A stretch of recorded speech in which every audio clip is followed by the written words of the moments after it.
He's getting ready to teach a course tonight, but I'm going to give you an opportunity to talk about a guy that was a part of my life and a part of your life, as was his family. Ward Smith, we used to call him Jack Lambert because he was some kind of football player. And his dad recently passed away, lived an incredible life, well into his 90s. And I was just telling Geno how I would have loved to have had my dad as long, but it's always tough losing someone. My dad died in 2000, exact same age, and obviously Mr. Smith went on for many, many years after, and the world is going to miss him for sure. But Ward and Greg, who was my dear friend, and that wonderful daughter, Mary B., and yes, their beautiful mother, a movie star with incredible looks and just a big, big heart. Talk to me a little bit about Ward Smith, the football player. Ward was, we thought he was Jack Lambert. He played. He is one of the best linebackers to come out of New Brighton. And he would never, ever say anything about himself. Because that's just the way he is. Humble. And he's so humble. But I remember, going through linebacker drills with him, and there were some pretty good players right there. And then Mary Beth was one of the best female athletes. But why do we call her Mary B? What was the whole? That's what we called her in the neighborhood. Yeah, Mary B. It was just short. Yeah, nice nickname. Okay, so go ahead. A good linebacker. Good linebacker. And he blew his knee out. He blew his knee out when he was out at Mount Union, and Ward is so competitive. People don't realize he got hurt, his senior year, and that was a devastating year. There was so much talent on that football team. And it was just decimated by injuries. That was a tough year for those guys. And I was just glad to be part of that group because they have been very, very successful now. And they're all kind of retiring. When my kids were little and I had to get them out of the house to give their mother a breather, we'd go get a little snack somewhere, and I'd drive them through the old neighborhood and talk about all the different houses, people, places, and things. And they're all moved out. Sadly, most of the adults have passed away. But it will always be the Smith's house, because they had that beautiful field right next to that house that we played sandlot baseball and football and spent endless summer days there. Former coach New Brighton, Joey Grieco used to come over, and Mark Nemisak and Danny Sheets. We lived at this house. And they were just such good people. And my relationship with Greg went on for many, many years. So much so, when I got into this business and started working in broadcasting, he really was a big motivator for me because he would smile and we would see each other, and I'd bring him the latest as far as the top 40 from Billboard's Hot 100s. And I just loved the family. And I just remember Mr. Smith and Mrs. Smith being at my parents' house, for this little monthly get-together that the adults would have. And look, he had a great life, but it's always tough. But then you start to realize we're next up. Yeah, we are next up. And I don't know if I'm going to get a chance to see Ward. I don't know what the arrangements are, but my sincere condolences go out to him and to Mary Beth. I don't know if I've seen Mary Beth since 1979, since we graduated. I don't know. I saw them at Joe Grieco's mother's funeral. So at the Mass at the old St. Joseph, Our Lady of the Valley of Peace. Okay, before we leave here, we're going to take care of some football. So it's Combine Day today, and they're calling it meat and potatoes because the guys that are being in the spotlight tonight love to eat meat and potatoes, talking about defensive linemen. So we're going to kind of go through the next couple of days here right now as far as what you'll see and what a lot of these NFL personnel from all over the league, all 32 teams, are going to be looking for. They say whoever wins that Lombardi trophy becomes copycat. Oh. And because of Philadelphia having all that muscle up front, there's a lot of defensive tackles that are in this draft. And the Steelers, I'm sure, are going to be looking to maybe upgrade there as well. So when you're looking at a 350-pound lineman who can run a 4.8 40, and you're in the NFL, and now that the running game has kind of come back, obviously you need people that can plug up the hole, but you also have to have defensive linemen that can actually get to the quarterback. It's about getting off the football. You can't imagine the agility and the athletic ability of these guys.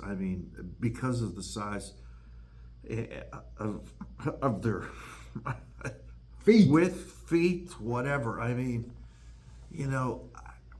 Here's where I get a little, argumentative. How about that? That's a word of the day. Good word. Good word? It's a good word. Casey Hampton, The big snack. was he an athlete or was he not an athlete? We tend to think of the guys that are out there making these acrobatic catches as these guys are athletic. But Casey Hampton, at how big he was, being able to play front side and just some of the things that he did, like we never give these guys, on the offense and defensive line, the term athlete. And we don't, because they're not running around a track or whatever. These guys are absolutely, like, what they're doing in just short, like you're like sitting right here next to me, which is a little uncomfortable for me because I'm not used to this, but I'm Italian. I know. This is what we do. I know. I don't hug. I don't do.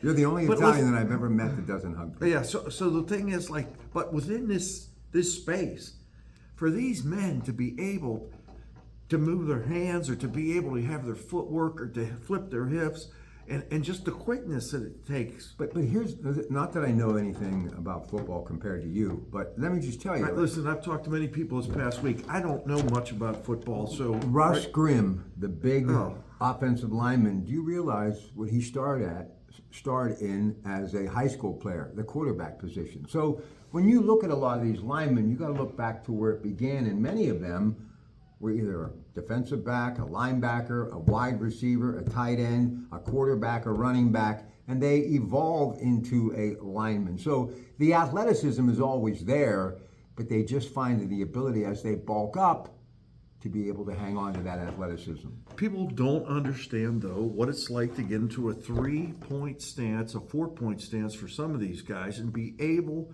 to get off the ball as quick as possible, trying to put every foot-pound of torque that you generate into a 6-inch area of hitting the target, either on the outside shoulder of the center or basically it's hat and hands from the old days. Like, to me, that's something. And I know people are like, it's not glamorous, right? But this stuff's going on.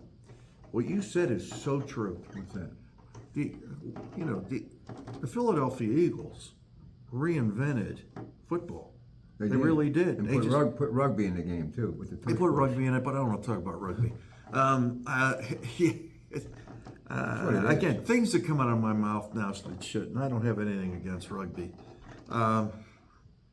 But the idea of playing big, the idea of just absolutely making the running game the focal point of what you're going to do, and winning up front, offensive line, defensive line. So what we're going to And the running back is now being mentioned as a first-round pick. Yeah, a lot of it has to do because the offensive linemen are getting bigger, stronger, faster, and the defensive linemen are needed to stop that running back and to be able to move that mountain that is your offensive line.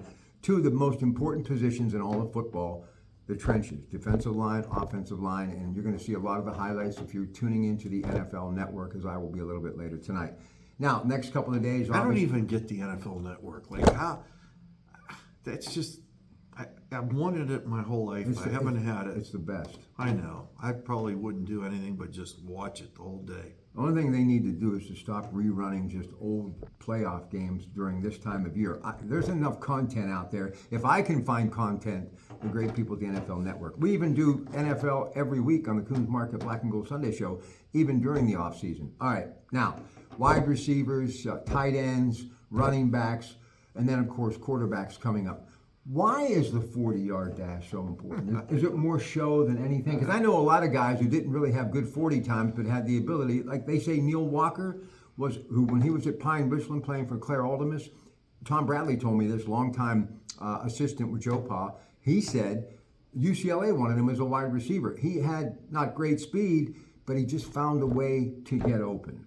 So what's the 40-yard dash? I don't know, but I just have this feeling like Paul Brown has something to do with it. I don't know. I mean, how can we actually get an objective measurement of how fast this person is? Well, let's just put them on the track, and instead of running 60, what they do in baseball, let's just go 40. Why 40? I don't know. I mean, I really don't understand. And the NFL 40 is completely different than somebody that's going to go out and do. I mean, the NFL 40, that it's legitimate. Like you start, your body is already, clicked. And what I mean by click, the time is different.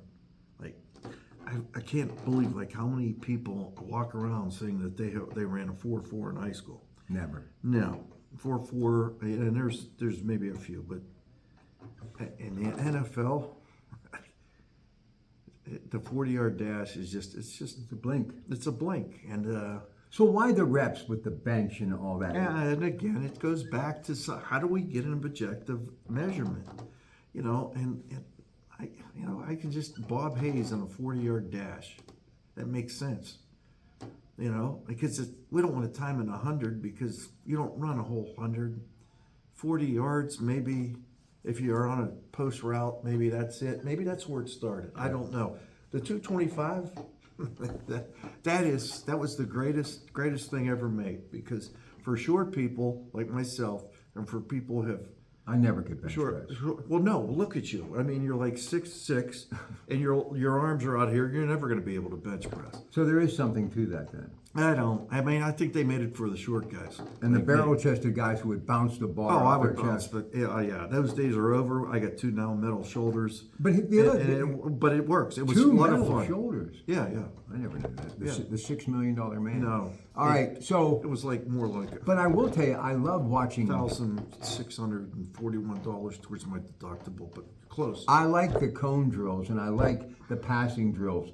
To me, that's fascinating. But you know why I really think they hold this combine? And there's going to be over 300 athletes that are going to be participating. And this is what everybody can learn when it comes to life's lessons. Your demeanor, how you react and how you treat people, even if things aren't going well for you.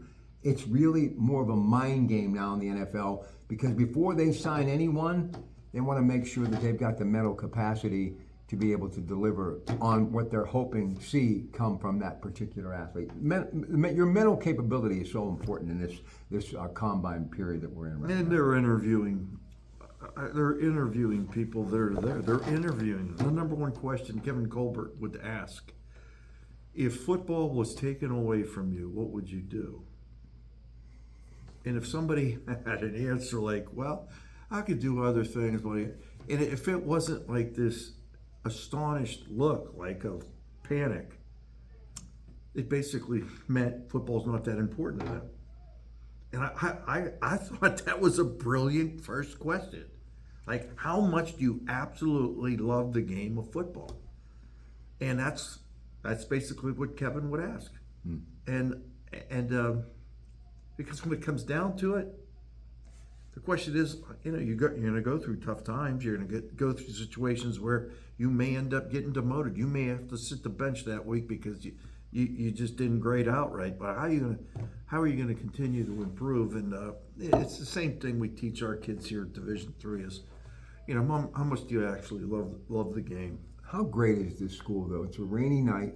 I come to College Hill, and you've got lacrosse at one end of the beautiful Reeve Stadium, and the men playing soccer. So women lacrosse, men's soccer. This is an amazing, not just place of higher learning and faith, but you can play all sorts of great sports here. Number one, I can't play soccer. I'm the only Italian that can't kick a ball. All right, and that is, I wouldn't mind going to Italy once and watching and being there for a soccer match. I would be enthralled with like the intensity of the crowd. Lacrosse, I wouldn't be able to. Wouldn't you love to be with the Steelers in Ireland in September? No, I got plans in September. I'm going to be in coaching Philadelphia football. that weekend. Yeah, I'd like to be there. Where? In Ireland, watching the Steelers. No, you're not. You're going to be here probably that week. Is it the second? Give me the date. They haven't nailed it down yet, but they're working on it. Yeah, it's going to probably be the same date that you are actually the captain of the football team. Like you are the quote unquote celebrity captain. No, that's not no. It's Rob. We already talked about it. It's a done deal. We just don't want to advertise it now because. Listen, I'm still trying to get my face on a Brighton Hot Dog Shop cup. Why would you bring that up to me? Because I know we both want it, Mr. Papa. We both want it. Yeah, I mean, all these greats, Pompiani, Ron Cook, they've all made it to the cup. By the way, AAA Central has put a package together, so you better go now, 800-354-8761, or that AAA location nearest you. And we're going to talk more about it Saturday, where I will be talking travel. Not this week, though, because we have basketball, high school hoops, but the How did following you Saturday. just pick up that number from AAA? Like, I've only said it a million times in my life. But this Saturday, high school basketball. But next week they'll be back, and we'll be talking about it on March the 8th at 11 a.m., all about it. So before I let you go, what class are you teaching again tonight? Sales management, something that you know a little bit about. I used to be the best. No You were more. the best. Oh, I think so. What still. a challenge, though. I used to just love it. I did. I mean, honestly, I spent every ounce of money I made on all my buddies down in Ohio, taking them out to eat. I love putting something together. Okay, so here's a question I want to ask you about sales, right? Okay, right. It was about satisfying the need of a customer. It was about a value added relationship that was more than just contractual. Because you were not going, these clients became family, friends. right. They became family, right? Mm-hmm. Do you realize that is the goal today of what I'm going to be teaching these young kids, these students, not kids, sorry, seniors, on what they need to do to be successful? Well, but in sales? Here's the other reason, and I still do it to this day. People that are my superiors, my bosses, I have such respect for them, like you would your coach, that I want to do whatever they need me to do. This is going to be your assignment. This is what I'm counting on you to do. So that I want to help them too. How much of your career was trying to find a way to help your customer Every day. 24, still to this day, and I don't make any commission checks anymore. I like really helping people. I mean, look, I didn't have to come here today, but I thought, what better person to talk about this NFL Combine that everybody makes fun of me, because I think there's a reason for it. And I think a lot of it is to see how these young men handle themselves in very adverse situations. Right, and let me let's tell get you, back to it's your frightening. sales career. It's frightening to be in that position, to be that young on that stage, knowing that in a couple of days you can either make or break your future in the NFL. Anyway, go ahead. Good point. That's a lot of pressure. So let me ask you a question about sales. So how did you handle rejection? Bad. Well, Still do. No, I know. But this is one of the things, like, I have to teach our students that it happens. Like, how do you get over someone telling you no? Well, let me tell you I don't want to come to Funny you Geneva should- College to play football for you. Funny you should mention that. Gene Hackman died today. A very sad story. The death is under investigation. They found him, his wife, and his dog in their home. But they were running some old interviews, and it took 10 years to get any kind of legitimate acting career going. He and Dustin Hoffman. They lived together. He was a waiter. Gene Hackman moved furniture, right? We're going to get to the rejection thing during this there. Right now, here we go. So he was to play Anne Bancroft's boyfriend in The Graduate, which was the breakthrough movie for Dustin Hoffman. Right. But they fired him because he said he was a little too young. And Gene Hackman said that firing probably was the best thing that happened to him, because it sent him in a different direction. He realized being a character actor more or less could be a better way to get going than a leading man. And as they say, he won the Academy Award shortly thereafter for The French Connection, won another one with Clint Eastwood. So sometimes and I've been fired. I mean, let's face it, that's entertainment, that's showbiz. But it drives you harder to do a better job next time. And you have to accept any type of entertainment, and sports is entertainment, you're not going to be a winner every time. Rob, how much is the art of listening important in the sales communication process? And I've learned it's even more important than I originally thought it was, but I know now it's everything. You have to understand what your client or prospective, meaning client, is trying to come across with. It's very important. You have to be able to listen. You might be surprised what you might learn if you listen once in a while. I would have my students practice this over the years by asking open-ended questions to their friends, like for an hour the next day. You sit with someone and you ask open-ended questions. In other words, you can't continue to have a conversation with someone and learn about the customer if you ask a yes or no question. Right. Do you like my product? That's going to be yes or no. I mean, although, what are some of the things that, the characteristics, give me the characteristics of what you like and what product you're using from us. Tell us what that would be. And then you just build on that. And how much of that did you do? I mean, because not only were you, not blessed with an incredible voice, an incredible memory, incredible way to just be able to put this all together, you're blessed with the ability to go back to these customers and be able to continue the conversation that you had. And that conversation may have been 4 weeks ago, a month ago. How did you do this? Because I always thought it was about building relationships. And it's amazing, but not so much in the last decade, but for 20 plus years, my inner circle of closest friends that I socialize with, talk to every day, actually, they started off being clients. And that's what I think it's all about. It's about that customer-client relationship and molding it into more than just a sales agreement. Right. And that way you learn to trust each other, and you know what is good and what's not so good, and how you can make it better by working together. How many times were you tempted just to be able to earn the buck? Never. For short term. Never. If that would have been the case, I would have been a millionaire 10 times over. Right. I didn't do everything right. I know that. But it was really never so much about the big score. I wanted it to be long term.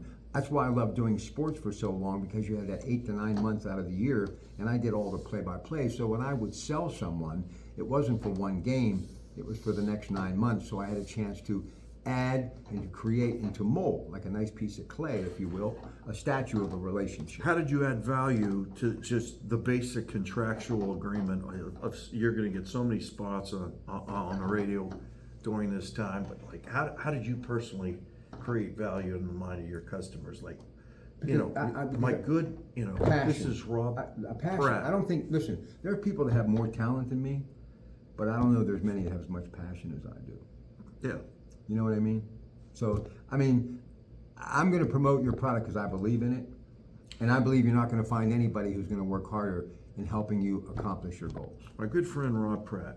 This is Rob Pratte. And these people truly were my friends when I would say that. I mean, I didn't just say that about people I didn't know. When I said, hey, my friend or good friend, they were and are my good friend. Have you ever thought about putting something together on being able to teach people on how to present, how to represent a company, how to sell? Because the sales thing still has this negative connotation with it, that you're trying to change somebody's mind. Like it's like mind control. Have you ever thought about this? Mm-mm. Like, here you are. You were supposed to interview me, all right? Right. But now I'm interviewing you. I know, because to get ready for this class tonight. I'm glad I could help you, Coach. No. No, here's how I explain it. It would be like Joe Namath trying to teach me how to throw a 70-yard pass. That's not going to happen. But I know he can do it. It's a gift. It's the same with sales. I don't think I could teach it, but I can deliver it. But I don't do it anymore. It just came natural to me because I love products. I love the grocery industry. I mean, when I see a story that involves Heinz, I get excited. Or when I see a new restaurant going in, or a pizza place, or somebody's leaving that's been around a long time, a manufacturing, some sort of story. That's why I'm just so driven to help the people at U.S. Steel and the Pawn Steel deal get that deal done. Because if it does, it keeps people working in an environment you and I grew up with, that we started this conversation all about, that little neighborhood where the majority of everybody worked in a mill. And the one common thing that we had a roof over our head, clothes on our back, food on the table, and we had a car that could get us from point A to point B. We had a place to go worship our faith, and we came together as a community, all because of a sales pitch and a product that was being developed in our region that's called steel. Is selling an art or a science? Today, people would say it's a science, but I think it's an art. It's the art of the deal. Right. Somebody wrote a book. Yeah, you did.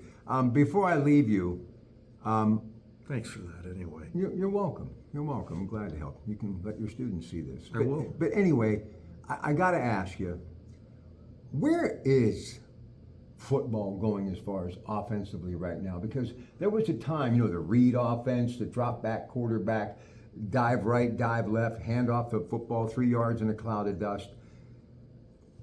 Wing T, the power I, the pro set. Where are we right now in football? It's the pendulum effect. It happens in everything. It happens in clothing. It happens in style. It happens in culture. You know, you get a conservative approach. You get a huge, a wide open approach to football offensively. You know, there's just different things that are happening. Like what's taking place right now is a reinvention, if you will, of the triple option, Right. and a little bit of the old school, quarterbacks snapping the ball back. I mean, this is like an archaic offense that was invented many years When ago. Sammy Ball was playing. Well, back in the 30s. I mean, and then you go back like you had 4 backs in the backfield with the quarterback, and that offense that they actually ran in New Brighton was in 1955, 56, 54.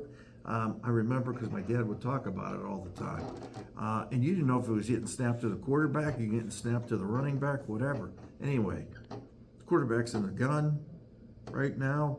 A little bit of the spread. Quarterback's going to go ahead and read someone, a little bit of the option. Quarterback's going to pitch the ball. In the backfield? No. Going to pitch the ball about 7 yards downfield. The tough thing is, those offensive linemen are coming out, looks like, smells like, acts like run. It's not. And they are so good at stopping now at 3 yards because you can't go downfield. Otherwise, territories throwing flags everywhere. Wow. Well, I'm going to say this. Everybody talks about could those players of that golden era that we grew up in and a little bit before us play in today's era.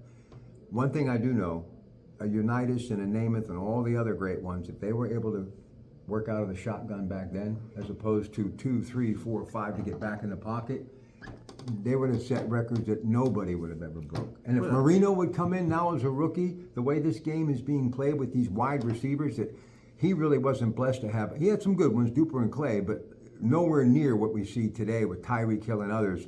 That guy probably would have won at least 2 or 3 Super Bowls, guaranteed. Do you think offensively, the numbers that Namath could have put up, if they would have allowed the type of blocking they have now, right, with offensive linemen, and the rules that now